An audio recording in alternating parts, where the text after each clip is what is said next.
Want to know what your dog is thinking? Have a challenging dog behavior you need help with? The Dish on Dogs is your source for all your canine questions. Improve your relationship with your dog and deepen your understanding of your furry friend. Right here on the Dish on Dogs. Welcome, everyone. Welcome to another exciting edition of the Dish on Dogs. I'm your host, Mike Gould, mayor of Hounds Town, USA, home to the happiest dogs on earth. What is like McDonald's. We have 2.5 million guests and growing, which is pretty phenomenal. We've talked it over here. I'm joined, of course, by the very lovely Jackie Bandanza. She is the brains of this. You see this brain, this is the human brain.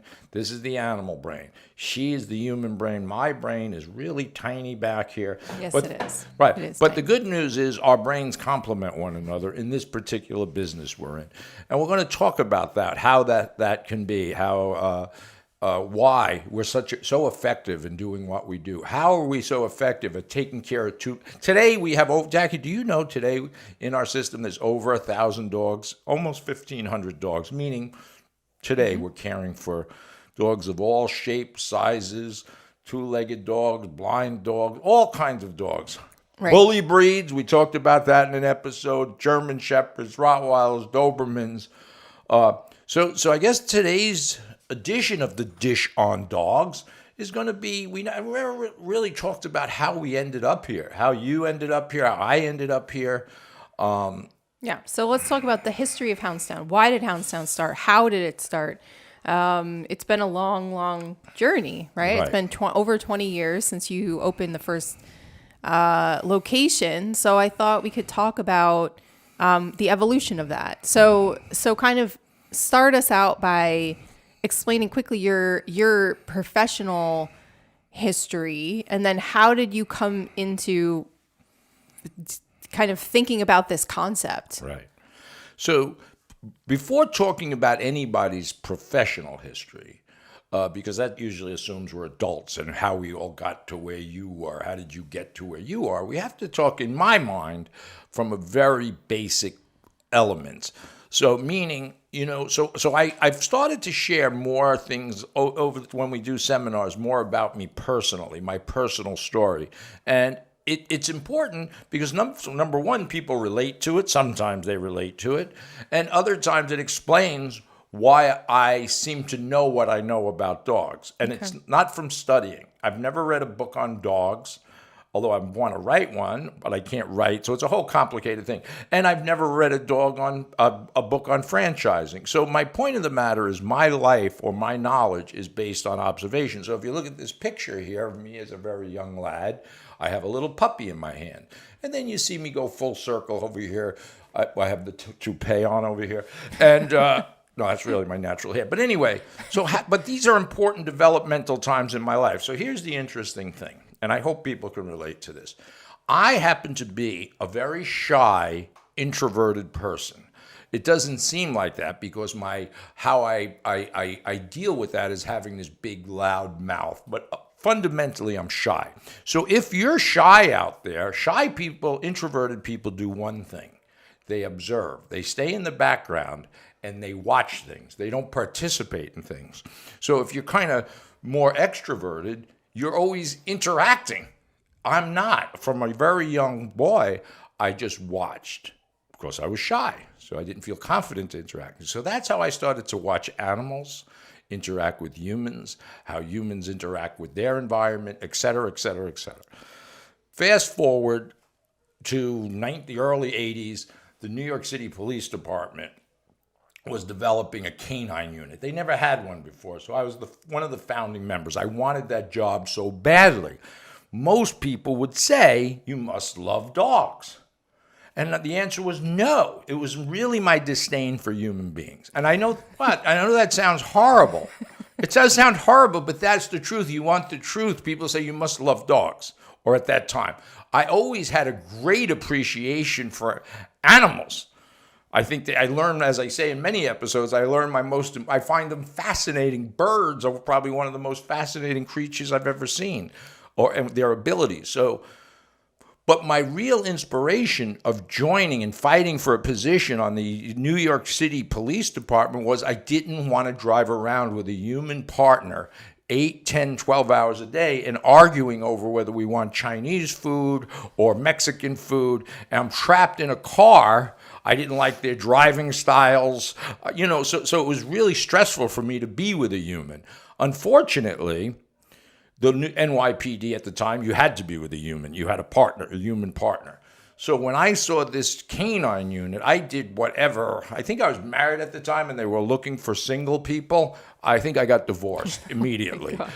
No, because at the time they did. They really did. Honestly, it's funny because at the time, we're going back how many years? 40 years? That was a criteria because they felt that if you had a dog and you were married, you couldn't fulfill the needs of the unit. You had to be deployable any minute of the day. So I remember there was about 5 things, and being married, they wanted a single person. I'm like, no problem. I will get divorced tomorrow, which I think I did. So I really wanted that position more than anything, but it was really, and then again, maintaining that same thing. I'm watching dogs. I'm not just doing what people tell me to do, unfortunately. I'm challenging conventional wisdom. That's all I've ever done. Challenge conventional wisdom. So we talk about trust science. Yeah, you should trust it, but it's also science is meant to be challenged. If we listen to science in 1400s, we thought the earth was flat, but scientists later developed. Anyway, so there I am in the NYPD Canine Unit, this shy, relatively handsome young man. You had hair then. I had hair, synthetic or otherwise. I always had hair. But anyway, so I had this dog. And this bond that you created with a dog, think about it. I'm with the dog 24 hours a day, more than obviously family members. You go to work with the dog, you care for this dog, and this is why this tremendous bond is developed between man and human. Mm-hmm. We did everything. We were under stressful, all kinds of things. Boring, stressful, go out partying. I remember going to Grand Central Station at midnight to party. My dog would be running around Grand Central Station 2 o'clock in the morning while I was getting inebriated. But that's a story for another day. Good to know. It's our police department here. Right. So if you picture Grand Central Station, and a dog running around loose, a police dog running around loose at 2 o'clock in the morning, and its handler was upstairs drinking excessively, you'd realize that was then. This is now. Right. Okay. So that's it. That was the inspiration. And then 9/11 occurred. So there's a couple things in between. Okay. Right? Yeah, sure. So you left the NYPD and went on to become the commanding officer of the Nassau County Canine Unit out here. Yes. So then you were going to retire from there, right? And Yes. you're retiring in the police department. You can retire at 20 years. So you were young. Relatively. And you needed a second career. Yes. You couldn't just retire and not do anything. Right. So talk about the evolution of that. Right. So that's very interesting. So my trajectory, obviously, you're right. So when you're in law enforcement or the military, which I was for 20, 30 years, you think your next part of your life is going to kind of model after that. Meaning, in police work, you'd be in. I had a bomb sniffing company. I had my own. I developed a company was scent detection dogs. And we trained dogs to detect odors, whether it was cadavers, bombs, drugs, anything. So my partner and I developed this business prior to 9/11. Mm-hmm. We developed this because I think it was in relation to the Columbine shooting. Kids were bringing guns to school, so we wanted explosive detector dogs. So we were one of the first private companies, one of the first, not the first, one of the private companies to train dogs privately outside of law enforcement to detect these odors. Whatever the odor was, we could train a dog to do it. So that seemed like to be the right trajectory for me. That just expand on that. And this was a time before you ever saw bomb dogs at the airports or all the detector dogs. So you were called down to 9/11 happened. This is before Hounds Town was in the picture. 9/11 happens, right? Or did you find, Well, it did was you actually- open the store before 9/11? Right. So simultaneously, so I always knew I had to do something with dogs, one way or the other. That was my skill set. It was academically, I'm a buffoon. I don't know anything. I had a very difficult time processing information. So, yeah, dogs were my what was going to be my future. I just didn't know what. Now, if you would have said to me when I was a lieutenant in the police department that you're going to be operating a doggy daycare, I'd say you were crazy. It just didn't fit into that. If you said to me I was going to deploy dogs to foreign countries to do things, yeah, that would have been more my... So then how did this come about? So at the time of 9/11, as you correctly said, I was ready to retire. I was in the police department. I had my private bomb dog business, and I also had a factory in Port Jefferson, New York. I rented a 1,200 square foot factory for the purposes of having dogs in there for training purposes. Okay, so it was related to the scent detection dog? More or less. I It see. was really kind of a question mark. Okay. Then 9/11 happened. So what happened at 9/11? So before that, people, because of my relationship in the police department with dogs, neighbors would say, "Hey, Mike, we trust you. Will you watch our dog when we go away?" And I'm like, "No." My relatives, "Hey, Mike, will you watch our dog?" Because, we believe, they trusted my abilities. Okay. And of course, that's not what I would do. But then it dawned on me that there's a lot of people out there that want a trustworthy place to leave their dogs without a lot of BS, somebody they can trust and watch their dogs. And that was the beginning of Hounds Town. So 9/11 occurred, and then there was these thousands of rescue workers that needed a place for their dogs, right? When we went to work, and I was one of them that went to work at 9/11.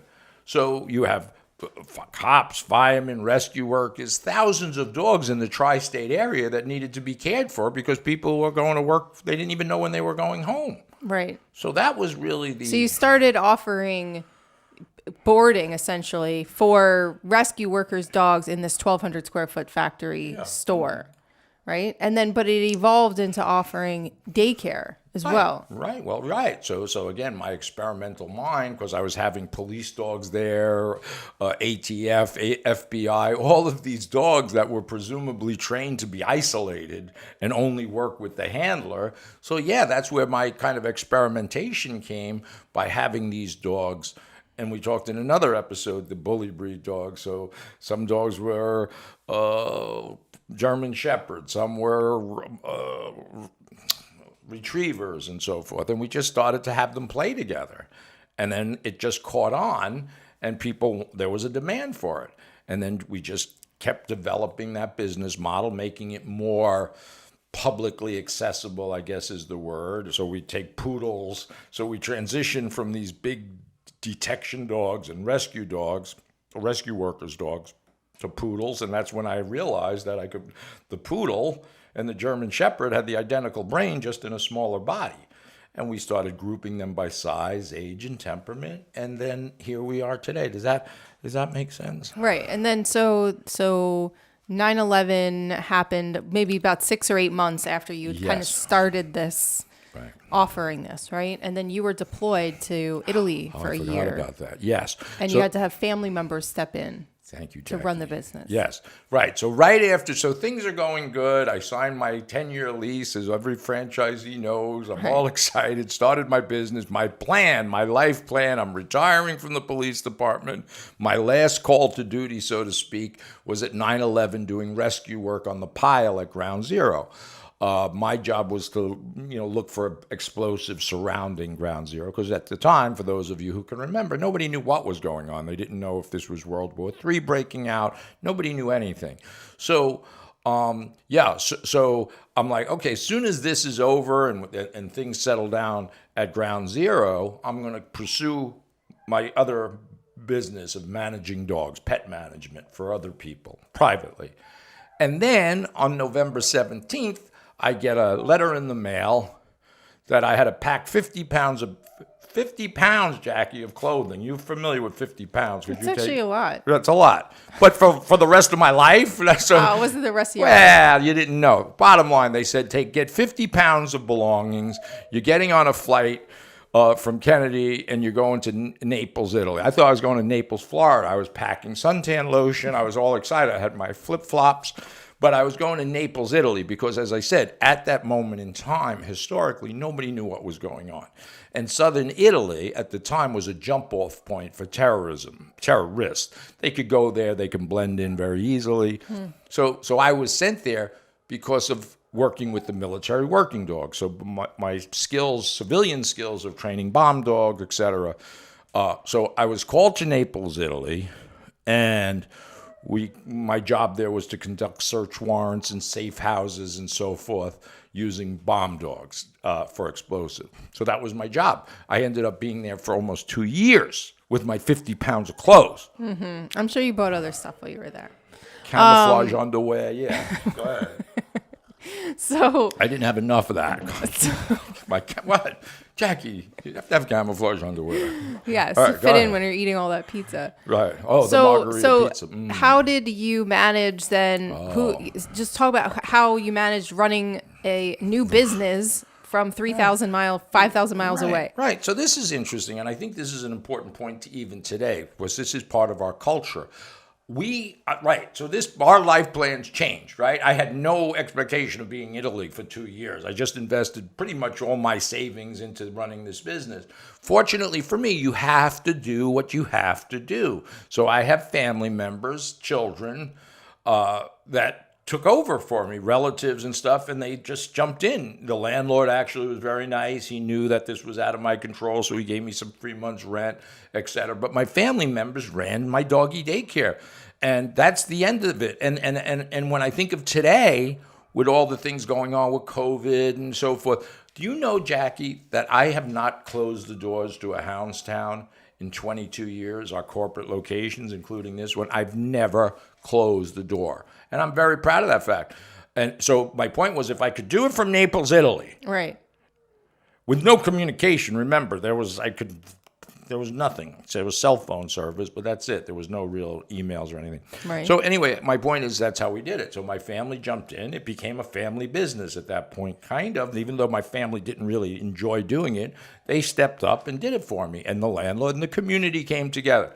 Since then, we've never closed. We've had Hurricane Sandy. We've had all kinds of tumultuous events happen in our life, including COVID. We didn't close during COVID. So am I answering any of the questions that we're supposed to be talking about?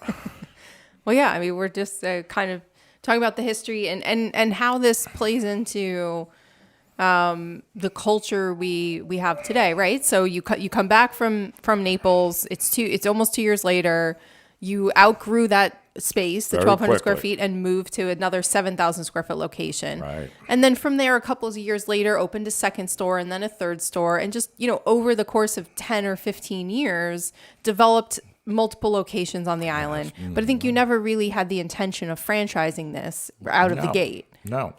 So again, life happens, and so the question in franchising: can you develop a model that's transferable? That's the simple question. When you talk about franchising, can somebody take what they do, whether it's cooking a Big Mac, and show somebody else how to cook a Big Mac? And can it be consistent, safe, and secure for everyone? And can it be profitable?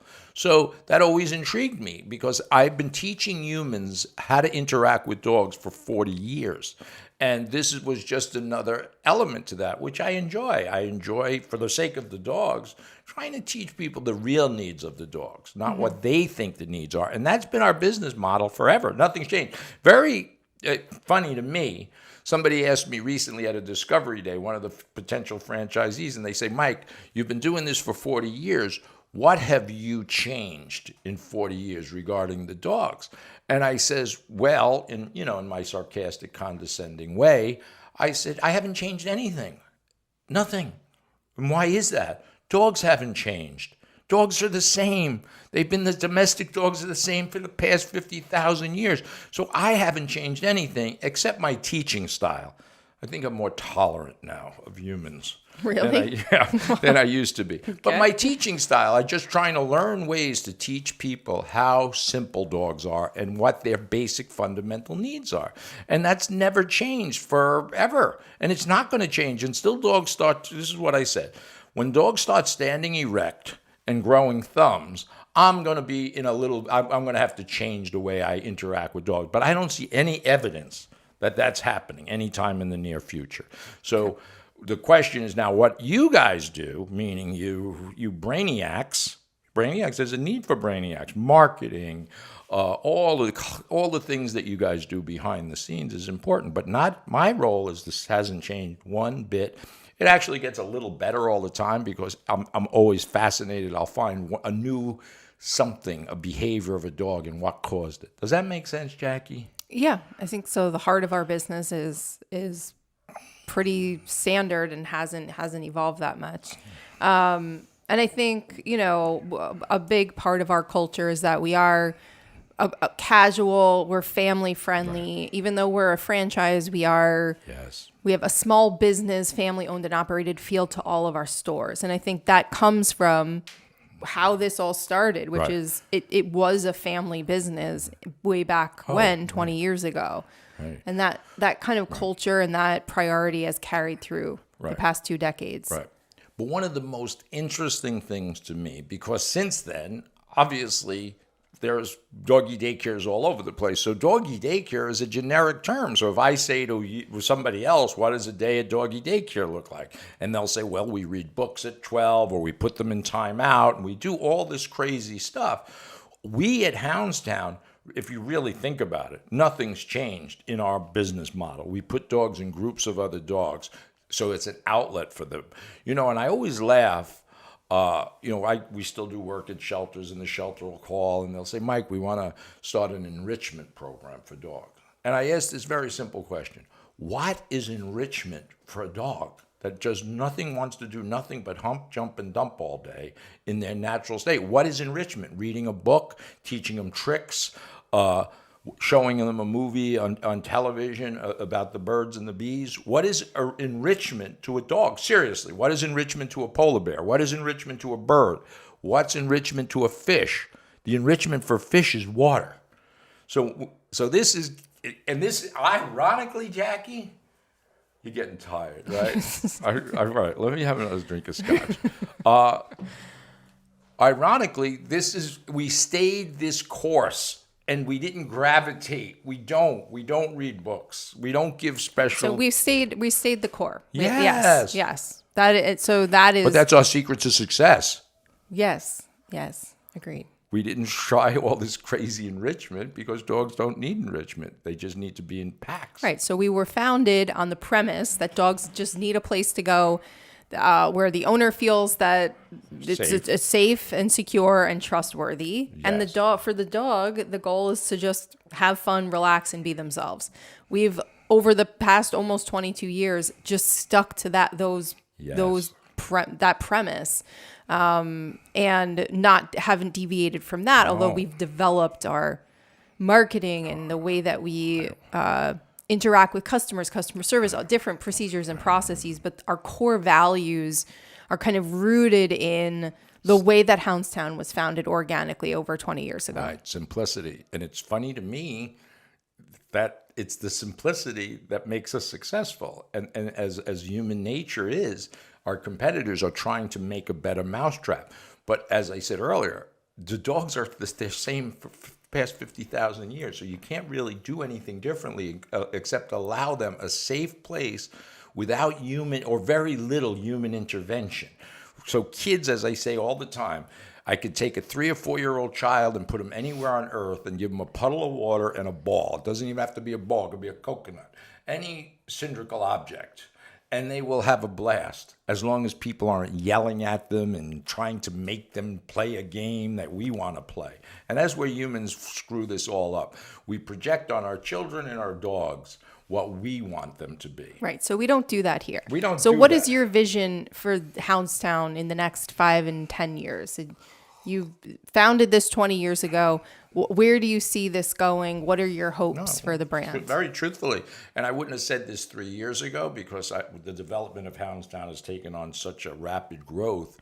I don't look at big things. I try to keep things very simple. Again, that's how my brain operates, is simplicity. But now, seeing what's going on with dogs, particularly during COVID and post-COVID, it never ends. The need for a place like Hounds Town, for all these pets at home that need a place to go. So it's endless. So again, until dogs start, as they say, developing their brain where they can go into the workforce, right now it's endless. And I really mean that. As I said, I recently took a 2,500 mile trip driving across to Chicago and back. And every city I pull into, whether it's Toledo, Ohio, whether it's Cleveland, these communities are packed with humans. And humans are gravitating for dogs for many social and psychological reasons right now.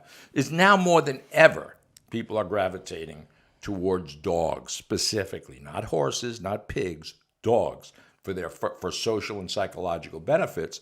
And they just, frankly, they have this. So what I like to say is, back in the day, I used to call Hounds Town or doggy daycare a luxury for people that wanted to go play golf or they wanted to go shopping. So doggy daycare was a luxury. 20 years later, this is a necessity. It's an absolute necessity for pet owners. So that's my vision. A couple of million stores. I don't know, Hawaii. Oh, that's a lot. Millions. I don't know. I'm just using numbers, but it's endless. My point is, it's endless.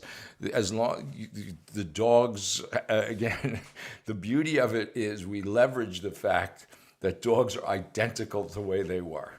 So a 3-year-old dog today is the same as a 3-year-old dog 50,000 years ago. Domestic dogs I'm talking about, not obviously wild dogs. Right, of course. But so if you think about when you started this 20 years ago, Yes. What are some of the values that have been important that have maintained over the past 20 years and that will continue to maintain as we grow?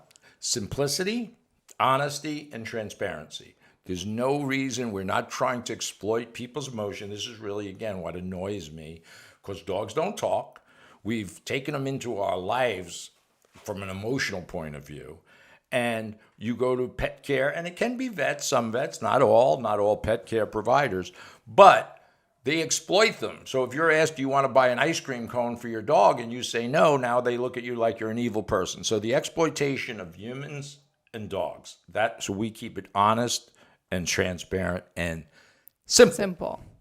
And that's never changed. All the other technology, these cameras and this thing that I get yelled at for not talking to, this is all new technology. Dogs, same. Okay. Capiche? All right. So let's wrap it up. Does that wrap it up? I think Here we are. It's Hounds Town in a nutshell, guys. So to learn more about Hounds Town, visit us at houndstownusa.com. Thanks for watching another exciting episode of the Dish on Dogs podcast. You can also watch us on YouTube on the Dish on Dogs podcast. If you're a listener, you can catch us on iTunes, Spotify, and all your other podcast platforms. For more information, click the link in the description. We'll see everybody next time.